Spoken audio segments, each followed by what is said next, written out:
pas que vous ne priez pas sans cesse. Ce qu'on veut, c'est de vous expliquer pourquoi vous devez prier sans cesse. Ça peut aller. Le thème que le pasteur a donné, c'est prier sans cesse. Prier sans se relâcher. Prier sans dormir. Prier sans se fatiguer. Et à part ce texte qui est au tableau, plusieurs autres textes en parlent. Donc on va commencer par lire le texte de base de notre semaine. 1 Thessaloniciens, chapitre 5, verset 10.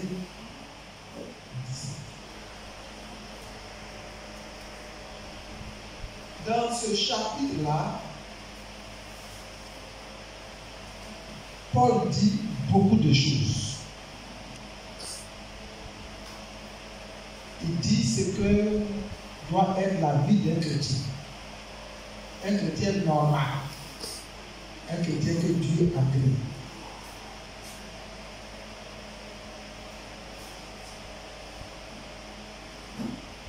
Au verset 15, il dit prenez garde que personne ne rende à autrui le mal pour le mal. Donc, donne des instructions, comme vous avez pensé. Mais recherchez toujours le bien, soit entre vous, soit envers tous. Au verset 16, il dit soyez toujours joyeux. Et puis, au verset 17, il dit priez sans cesse. Au verset 18, rendez grâce en toutes choses, car c'est à votre égard la volonté de Dieu en Jésus-Christ. Au verset 19, il dit n'éteignez pas l'esprit. Au verset 20, ne méprisez pas les prophéties, mais examinez toutes choses et retenez ce qui est bon. Verset 22, abstenez-vous de toute espèce de mal. Verset 23, que le Dieu du peuple sanctifie le peuple. Donc, l'apôtre Paul, il nous donne le modèle parfait du chrétien, le modèle normal du chrétien. Le chrétien normal est toujours joyeux. Le chrétien normal ne rend pas le mal pour le mal. Le chrétien normal, il prie sans cesse. Le chrétien normal, il rend grâce à Dieu en toutes choses. Le chrétien normal ne laisse pas l'esprit s'éteindre en lui. Le chrétien normal ne méprise pas les prophéties. Le chrétien normal, il examine toutes choses, il retient ce qui est bon. Le chrétien normal, il s'abstient de toute espèce de mal. Le chrétien normal, il marche dans la sanctification. Et parmi tous les points qui caractérisent le chrétien que nous voulons que chacun de nous soit en cette année 2021, nous avons voulu mettre l'accent sur la prière, mais la prière sans cesse. Dis à ton voisin, on ne parle pas de prière ordinaire, on parle de prier sans cesse. Dis ça à ton voisin.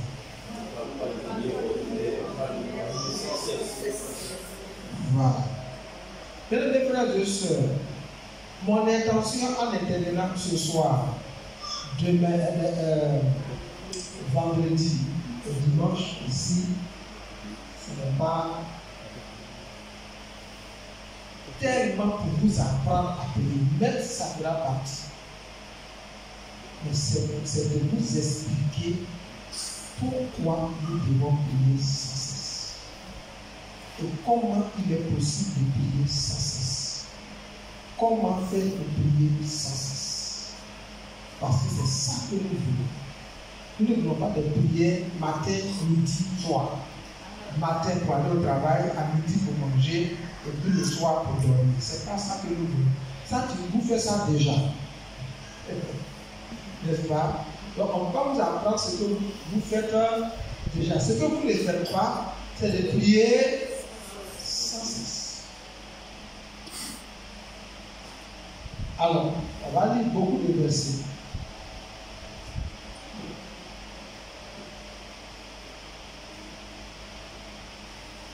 Priez sans cesse. Mais pour prier sans cesse, il faut savoir ce que c'est que la prière. Donc, première question que vous devez mettre sur votre cahier, qu'est-ce que la prière? Qu'est-ce que la prière? Alors, mon frère, qu'est-ce que la prière? Il va parler avec Dieu. Mon frère. Oui. Parler avec Dieu. Et mon frère. Parler avec Dieu. Une soeur maintenant qui se désire elle-même, qui lève la main. Bon, la soeur. Avoir une intimité avec Dieu. La voisine derrière. Parler avec Dieu. Ça, c'est bon. Ce matin, j'étais dans un lieu public, dans une clinique pour des examens médicaux. Il y a une dame qui avait un fardeau sur le dos, sans gêne, devant tous les malades qui attendaient qu'on les appelle chacun à son tour. Elle a appelé au moins 10 personnes au téléphone pour expliquer son problème. C'est un problème de famille. Un problème de famille, un problème qu'elle a avec sa servante. Elle a appelé sa fille. Elle a expliqué. Elle a senti que sa fille n'était pas d'accord avec elle. Elle a appelé l'ami de sa fille. Elle a expliqué. Elle a senti que là aussi, c'est pas. Les gens ne voyaient pas le problème comme elle voyait. Elle a changé, elle a appelé. 10 personnes, finalement tout le monde l'a regardé. Et elle-même, on l'a appelé. Ils sont tous même devenus au guichet d'arrivée. On a crié son nom plusieurs fois. Elle n'a pas entendu. Parce qu'elle a expliqué son problème à deux reprises. Quand on a un problème, on veut l'expliquer à quelqu'un de sorte que la personne comprenne et nous aide à avoir une solution. Quand un fardeau est sur notre cœur, maintenant, je vous parle d'une dame qui est allée avec son fils qui est malade. Mais elle avait un problème de famille. Et on l'a appelé, on dit, madame, c'est votre tour d'être reçu. Elle a même oublié, elle n'a pas entendu. Le problème qu'elle avait primait sur même son rendez-vous médical. On pouvait l'appeler au moins 10 personnes. Or, nous tous qui sommes là, quelquefois il nous arrive d'avoir un problème et on s'en va prier, comme les frères ont dit, c'est parler avec Dieu. Comme appellation, c'est avoir une intimité avec Dieu. Il arrive souvent que nous sommes en train d'expliquer notre problème à Dieu et puis le sommeil nous prend. Qui a déjà vécu ça? Qui l'aime honnêtement là? Bon. Maintenant, depuis que vous vivez, est-ce que vous vous souvenez, elle allait expliquer votre problème à quelqu'un et pendant que vous lui expliquez, le sommeil vous prend. Celui qui a vécu ça, qui lève là. Donc vous voyez, donc quand nous expliquons notre problème à un homme, à une personne, à un être humain, même si c'est 1 heure de temps, on n'a pas sommeil. C'est celui qui écoute là, qui a sommeil, parce que ça prend du temps. Mais nous qui avons le problème, on n'a pas sommeil. Maintenant, tout vient que le même problème qu'on a expliqué à notre cousin, à notre frère, au cadre du village, sans avoir sommeil, on l'explique à Dieu. Et on dort même là. C'est ça que nous parlons. Ça veut dire que pour nous, la prière n'est pas tellement parler avec Dieu. Parce que si on parle avec l'homme, on n'a pas sommeil, on peut parler avec Dieu. Et puis ne pas avoir sommeil. Mais pourquoi nous avons sommeil quand on parle avec Dieu? Question. Et le fait, la compréhension que nous avons de la prière fait qu'on peut avoir sommeil quand nous prions. Et la compréhension que nous avons de la prière fait que nous ne pouvons pas prier sans cesse. Alors, prier, la prière c'est quoi? C'est un privilège. C'est un privilège que Dieu donne aux humains. Moi, je ne me vois pas en train d'avoir un rendez-vous avec M. le maire, et puis dans son bureau, je lui explique mon problème de vie. C'est un privilège d'entrer chez le maire et de lui expliquer son problème. Et là, il s'agit de Dieu et non du maire. Il s'agit de Dieu et non du député. Donc, Dieu, le très haut, me donne le privilège, l'opportunité de faire quoi? De parler librement avec lui, comme ils ont dit. Mais pas seulement de parler, de lui faire part de mes besoins. Si j'entre chez le maire, hier j'étais chez le médecin, il m'a dit, monsieur le pasteur, quels sont vos besoins? Qu'est-ce que vous amène ici? J'ai pris mon temps pour lui dire tout ce que je sens dans mon corps. Et quand il me semblait qu'il devait passer avec lui, il dit non, donc je n'ai pas encore fini. Je veux que vous sachiez tout ce que je sens. J'avais l'opportunité, le privilège d'être dans le bureau du docteur et il me donne la possibilité de lui dire pourquoi je suis rentré chez lui. Or, pour le voir, j'ai payé. On fait la consultation, non? J'ai payé 12 000. Mais il ne faut pas que mes 12 000 restent comme ça. Donc, je dois tout lui expliquer pour que mes 12 000 aient sens. Vous comprenez, non? Et j'ai pris mon temps et je lui ai expliqué tout. Ça peut aller? Mais si ça s'arrête là, c'est pas tout. C'est vrai que c'est une opportunité de faire part de mes besoins, de mes préoccupations, de mes joies, de mes peurs, de mes craintes, de ma reconnaissance. Mais quand j'ai fini de prier, normalement, je dois attendre sa réponse.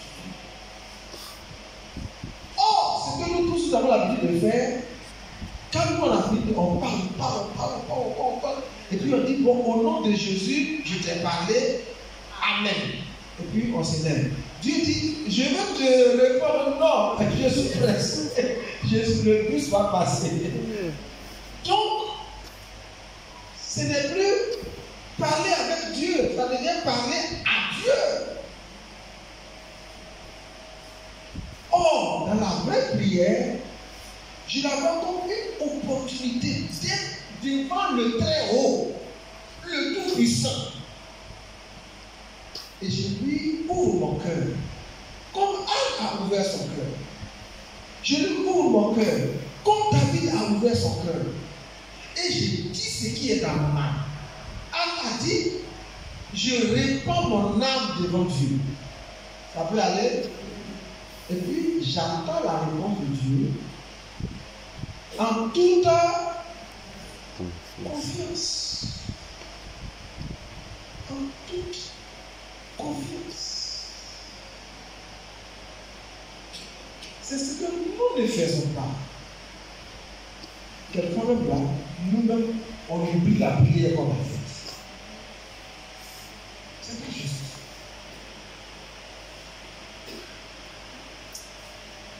Si vous voulez apprendre à prier sans cesse, considérez que Dieu est assis sur son trône et que vous avez le privilège, comme, imaginez, comment ça s'appelle, Esther. Elle est allée voir le roi, sans rendez-vous, avec le fils de Louis. Elle arrive par la grâce, le roi la reçoit. Le roi dit, Esther, on n'avait pas rendez-vous. Si tu viens ici, c'est une urgence. Quel est le problème? Et puis, elle a sonné. Esther a dit, oh roi, mon peuple va te détruire. Si tu me fais rien, il y a quelqu'un dans ton gouvernement qui veut exterminer ma nation, exterminer mes parents. Et même moi-même là, l'exterminer. C'est pourquoi je suis venu sans parler. Voilà, elle se permet de donner. Vous comprenez, non? Donc, dans la prière, sentez que Dieu est assis sur son trône et que vous débarquez. Ce n'est pas lui qui donne rendez-vous, c'est vous qui débarquez. Parce que vous avez une urgence. Et il faut lui parler de sorte qu'il prenne cette urgence au sérieux. Avec sa réponse. Vu ce temps-là, la prière n'est plus une routine. C'est une opportunité. Pourquoi prier?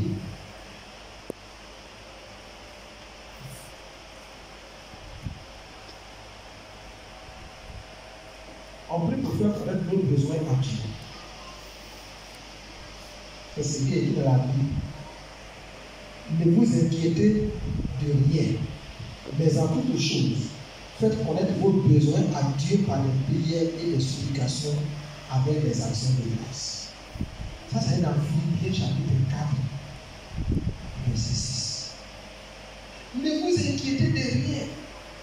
Le camp est en train de tomber. Ne vous inquiétez de rien. L'enfant l'esprit mal. Ne vous inquiétez de rien. La maladie s'aggrave. Ne vous inquiétez de rien. Mais en toute chose, faites connaître vos besoins. Face à la situation, qu'est-ce que tu veux? Seigneur, que mon enfant soit guéri. Que ma femme soit guérie. Que personne ne meure dans cette affaire.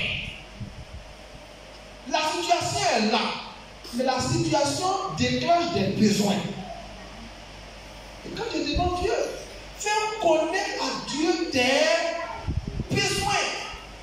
Comme quand tu entres chez le patron, comme quand tu entres chez une autorité, comme quand tu entres chez quelqu'un qui peut régler ton problème. Et qui te donne à lui.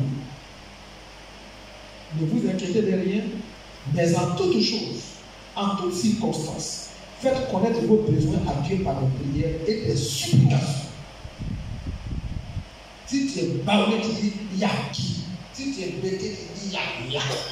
Après tous les mots de ta langue qui peuvent montrer que tu as de supplier Seigneur, vraiment j'ai besoin de ça. Mais notre prière ne descend pas ça. Mais allez, pourquoi prier? Parce que l'obtention de certaines choses requiert la prière. Il y a des choses, si tu n'as pas prié, tu ne peux pas les avoir. Dans Jacques, chapitre 4, verset 2, il est dit, vous ne possédez pas parce que vous ne demandez pas. Il y a des choses qu'il faut demander avant de les recevoir. Jacques, chapitre 4, verset 2, 10.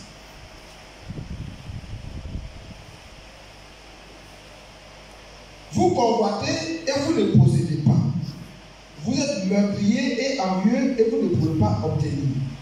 Vous avez des querelles et des luttes et vous ne possédez pas. Parce que vous ne demandez pas. Et même quand vous demandez et vous ne recevez pas parce que vous demandez mal. Il faut savoir bien demander, donc il faut savoir bien prier. Donc pourquoi prier?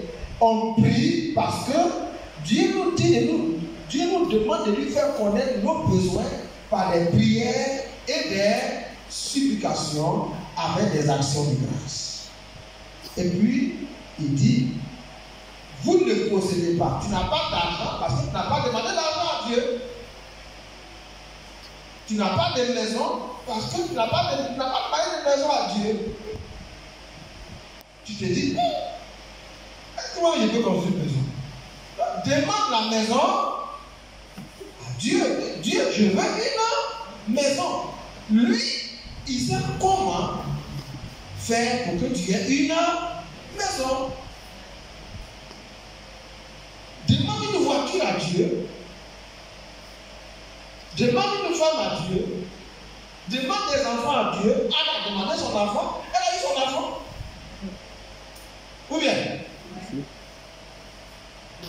Ok? Et il y a des choses que tu ne pourras jamais obtenir si tu ne les demandes pas. L'air, on respire. C'est la grâce générale. L'air, l'eau. Mais il y a des choses, pour les obtenir, il faut les demander. Et le cœur, c'est le cœur qui va là-bas. 45, c'est ça?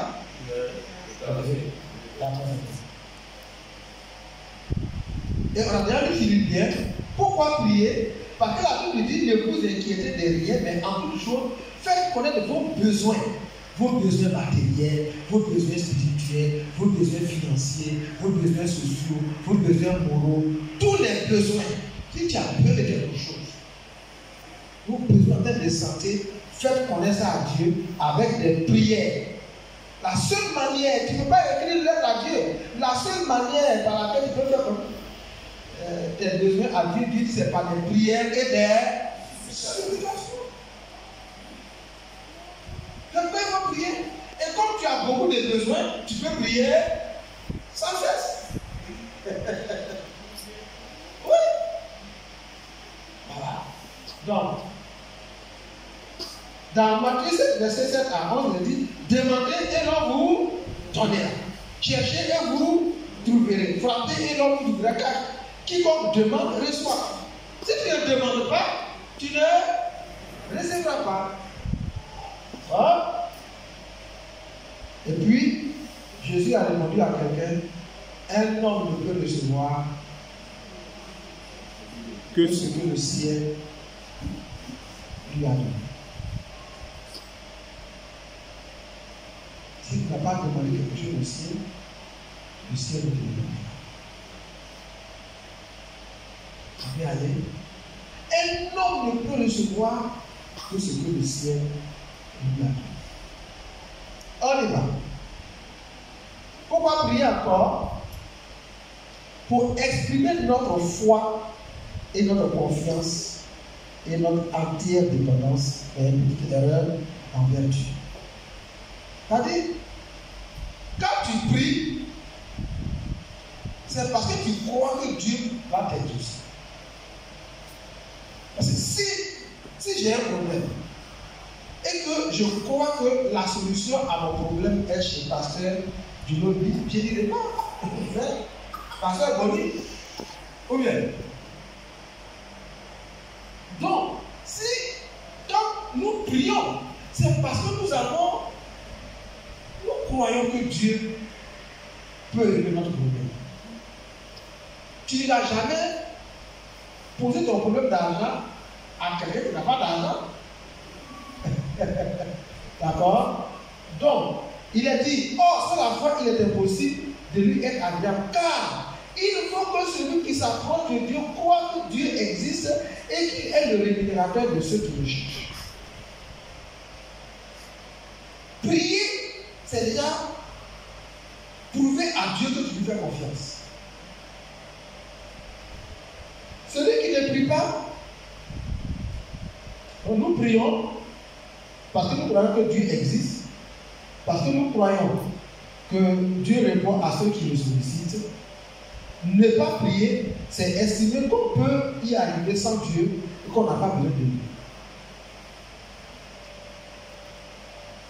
Ça peut aller. Quand vous sollicitez Dieu, c'est parce que vous croyez que Dieu seul peut régler votre problème. Mais si vous passez de Dieu, ça veut dire que le problème que vous avez là, vous croyez que vous pouvez avoir la solution sans qui? Sans Dieu. Donc ceux qui ne prient pas, vous n'êtes pas fort. Parce que vous n'avez pas besoin de Dieu. Vous pouvez quitter ici, aller à Mans sans Dieu. Vous pouvez quitter ici, aller. Vous pouvez aller au plateau sans Dieu. Allez au plateau avec Dieu. Parce que d'ici, le plateau, sur l'autoroute, on peut avoir un accident. Donc, même d'ici la maison. Donc, tout ce que tu crois que Dieu peut t'apporter, il faut le lui demander. Celui qui ne prie pas, c'est qu'il estime que sans Dieu, il peut s'en sortir. L'important de la prière, est-ce que la prière est vraiment importante? Oui.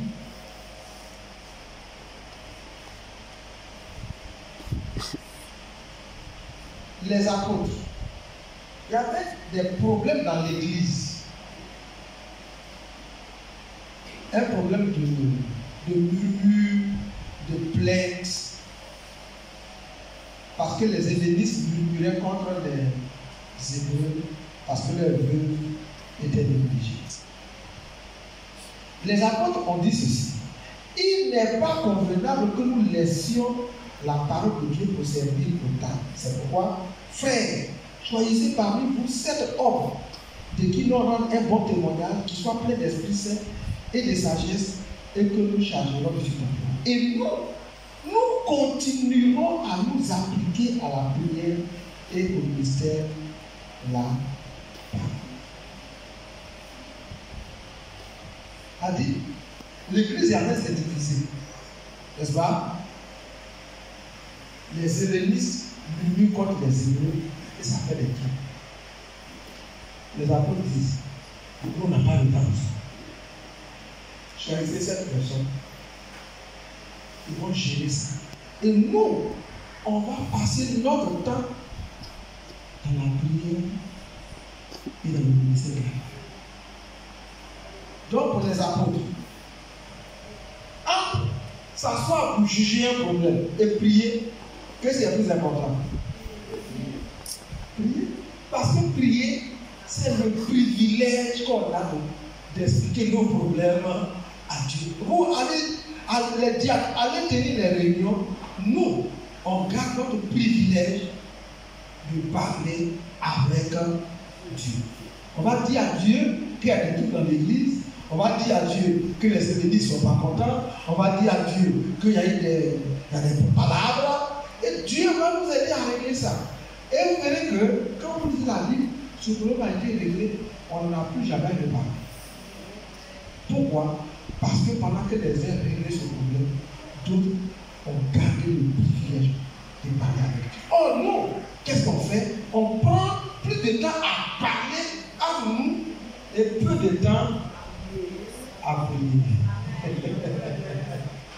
Comme la dame du matin d'ailleurs.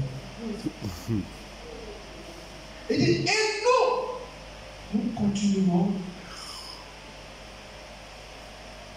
à nous appliquer à la prière et au discernement.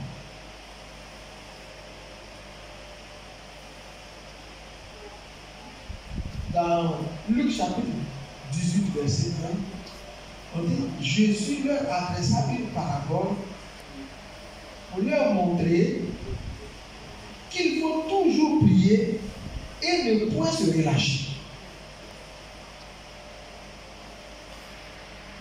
Et dans la parabole, il raconte l'histoire d'une veuve qui avait un problème de tribunal, c'est ça? Et chaque fois qu'elle va, on lui donne rendez-vous. Elle va, on lui donne rendez-vous. Donc, elle avait des raisons de se décourager. Mais Jésus dit, même quand tu pries et que tu n'as pas encore obtenu ce que tu as demandé, il ne faut pas te relâcher. Il ne faut pas te décourager. Ça rejoint prier sans cesse. Priez sans cesse. Que rien ne vous décourage. Que rien ne vous laissez relâcher par quoi que ce soit. Ni la fatigue, ni les occupations, ni les urgences, ni la longue attente, ni même le silence de Dieu ne doit vous causer le relâchement. Et quand Jésus donne ça, pour lui, quand il donne cette parabole, pour lui, la prière est très importante. Que c'est par elle que ton problème sera réglé. D'accord? Et ne peut se relâcher. Ne jamais se fatiguer de prier. Et pour l'église, on dit Pierre était en prison. Mais avant Pierre, Jacques a été arrêté et mis à mort. Et comme ça plaisait aux Juifs, ils ont fait arrêter Pierre et l'ont mis en prison. Humainement parlant, le même gars qui a tué Jacques, c'est lui qui vient d'arrêter Pierre. Donc on est sûr que Pierre a mouru. Surtout que les Juifs le supportaient. Mais l'Église, ça ne se passera pas pour la première fois. Et on dit, Pierre donc était gardé dans la prison et l'Église ne cessait d'adresser pour lui des prières à Dieu. Donc l'Église priait sans cesse.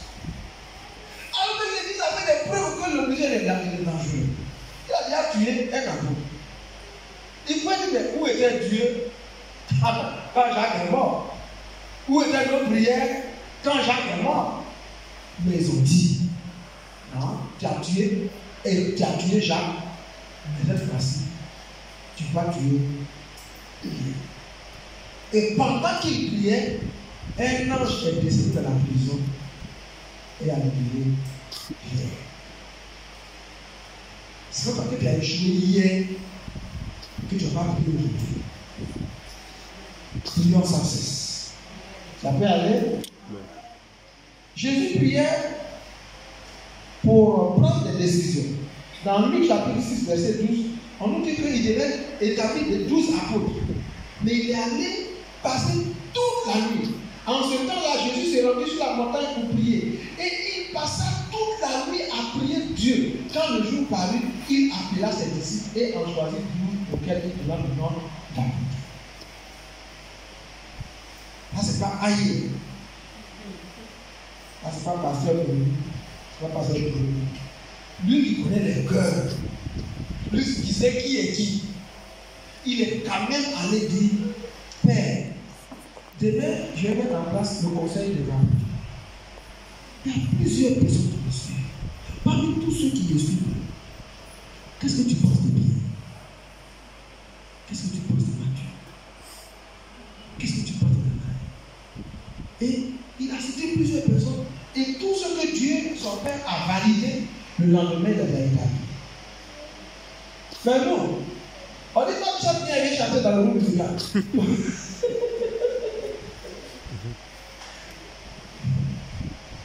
Tellement de raisons de prier sans cesse. Jésus a déjà mis la barre tellement pour que on n'a pas de choses. Si lui-même, qui est fils de Dieu, il prie dans cette décision, c'est pas lui. La prière est donc un privilège que Dieu donne aux humains de parler librement avec lui, de lui faire part de tous leurs besoins, de toutes leurs préoccupations et de leurs reconnaissances. Et d'attendre sa réponse en toute confiance avec lui. La prière n'est donc pas une corvée. Oh, il y a des gens, toujours à prier. Toi aussi. Oh, le jeune chrétien, le pasteur Dion, avait voyagé d'aller au Burkina et il a suivi le pays. Et il y a une soeur qui est tombée malade. Elle m'a appelé. J'ai fait ce tennis 40. On est allé, on était à la gare. La soeur, elle serait vraiment mal.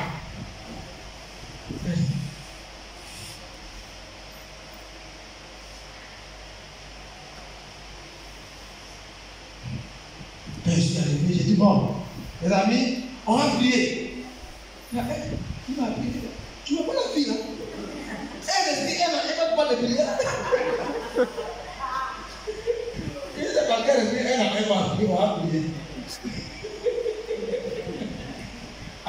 Avant que elle ait pris 2 là, il faut pas prier.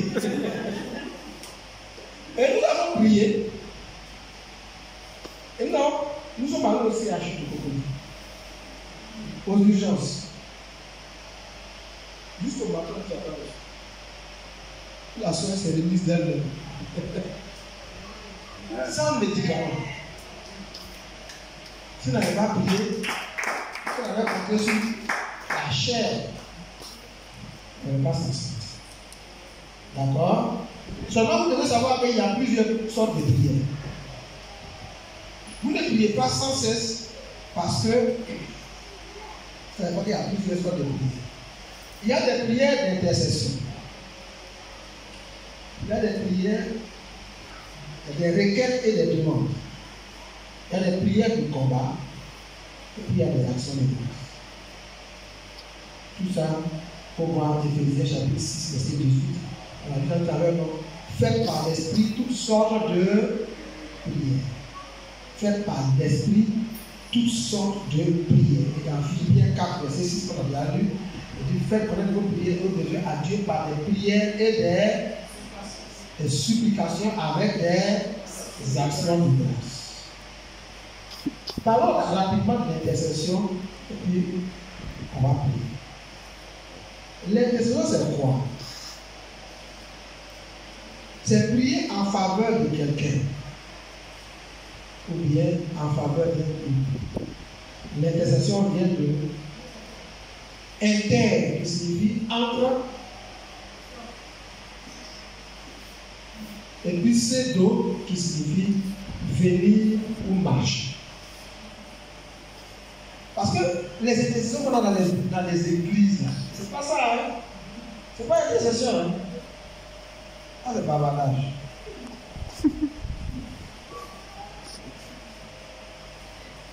Intercéder, c'est marcher entre deux personnes. L'intercesseur marche entre une personne qui a un besoin et Dieu qui a la solution. Alors, je reviens à ce que j'avais déjà dit. Il aime la personne qui a le besoin. Il est ami ou a une relation personnelle et privilégiée avec Dieu qui a la solution. Il se met entre les deux et plaide pour la personne devant Dieu comme un avocat plaide pour son client.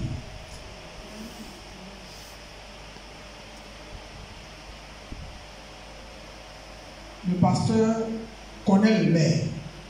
Il le voit chaque jour. C'est ça? Donc, si moi je veux, si j'ai un problème que le maire seul peut régler, je fais quoi? Je le vois, voici mon problème. Est-ce que tu peux parler au maire ou bien négocier avec lui? Quand lui il va, il marche entre le maire et moi. Il intercède. On peut aller. Il ne va pas aller chez le maire. Il va et il dit, monsieur le maire, je vais vous voir pour mon pasteur. Il a tel problème, tel problème. Monsieur le pasteur, voici les liens que nous avons. Vraiment, je voudrais que vous fassiez quelque chose. Le maire a dit, vraiment, c'est un peu dur. Et lui va argumenter, monsieur le maire, vraiment, faites quelque chose. Faites quelque chose. Il lutte pour sortir de chez le maire avec une réponse favorable. C'est ça l'intercession. Mais quand on vient dans l'église, on crie sur Dieu. C'est quand même il va chez le maire. Il dit, monsieur le maire, allez, mon passage est problème, où est ça? On va le chasser du bureau. Il doit trouver les mots justes. Il doit plaider comme un homme. On a un exemple dans Luc chapitre 7, verset 6. C'est là qu'on va terminer presque aujourd'hui. Qui dit ça pour Luc chapitre 7, verset 6. Un païen qui avait un problème, un Romain. Or, les Juifs ne mangent pas avec les Romains. Ils n'entrent même pas dans la maison d'un Romain. Maintenant, ce Juif, ce Romain avait rendu service à des Juifs. Et maintenant, lui, il a un problème. On dit, il arriva un jour de sabbat appelé. Est-ce que tu peux comprendre? Non, c'est pas ça. Alors, après avoir achevé ses discours devant le peuple qui l'écoutait, Jésus entra dans Capernaum. Verset 2. Un centenier avait un serviteur auquel il était très attaché et qui était malade, sur le point de mourir. Il est sur le point de mourir. Ayant entendu parler de Jésus, il lui envoya quelques anciens des Juifs, mais pas lui-même, hein. Il a pris des intercesseurs pour le prier de venir guérir son serviteur. Ils arrivaient auprès de Jésus et lui adressèrent d'instantes supplications. Quand ils sont arrivés vers Jésus, qu'est-ce qu'ils ont fait? Ils l'ont supplié en disant, il mérite que tu lui accordes cela, car il aime notre nation et c'est lui qui a bâti notre synagogue.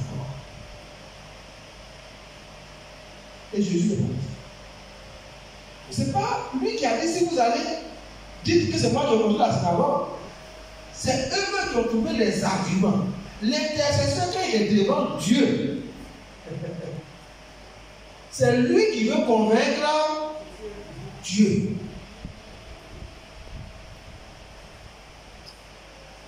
Et dans la Bible, il y a plusieurs cas comme ça.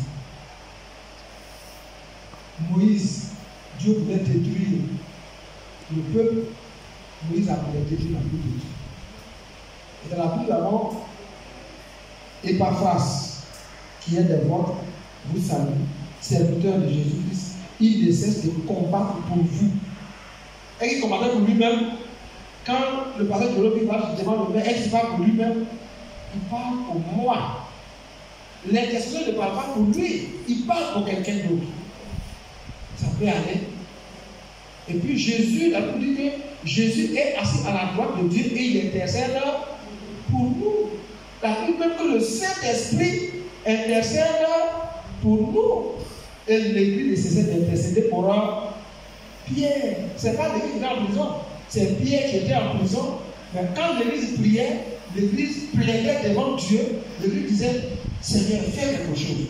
Ce gars-là, il a tué Jacques. Tu n'as rien dit. Si tu dis rien encore, si tu viens, tu vas crier troisième, quatrième, cinquième. Il faut le bloquer. Il faut agir de sorte qu'il sache qu'il n'est pas Dieu. Et Dieu a envoyé un ange pour lui dire. Ça peut aller. Donc, si on va prier pour tous les chrétiens, tu vas prier pour le pasteur, tu vas prier pour l'église, tu vas prier pour chacun dans l'église. On commence à cœur, on finit à cœur.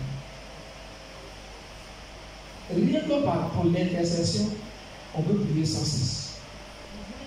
Parce que si je prends mon cas, mon épouse actuellement est à Accra. Je dois prier pour elle. Elle est allée assister un de nos enfants qui devait être prié. Je vais prier pour elle. Pour l'enfant. Vous comprenez, non? Et puis, je vais prier pour chacun qui est un cas. Ceux qui sont hospitalisés, ceux qui sont en prison. Je vais prier pour les autres pasteurs. Je vais prier pour chaque pasteur de chaque église locale. Je vais prier pour les anciens dans chaque église locale. Je vais prier pour chaque église maintenant. Je vais prier pour le programme de l'année. Sans cesse de dire à vous.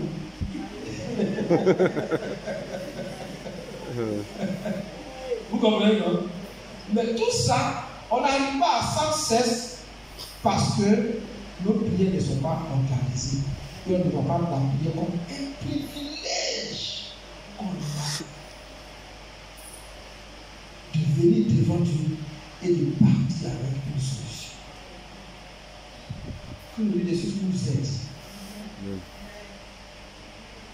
à aller au-delà de parler avec Dieu et voir la prière comme un privilège. Comme là, de parler vraiment avec Dieu, mais de lui exposer nos besoins, nos préoccupations, nos peurs, nos joies, nos craintes, et puis d'attendre ça. Nous allons passer le reste du temps en intercession avec la sœur Danielle, à qui je donne le mot.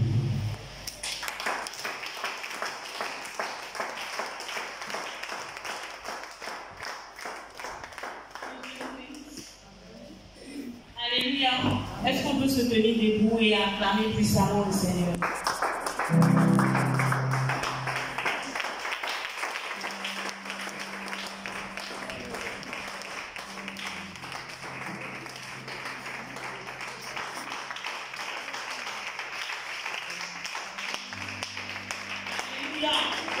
C'est une grâce, c'est un privilège de pouvoir parler à Dieu. Alléluia. C'est une grâce.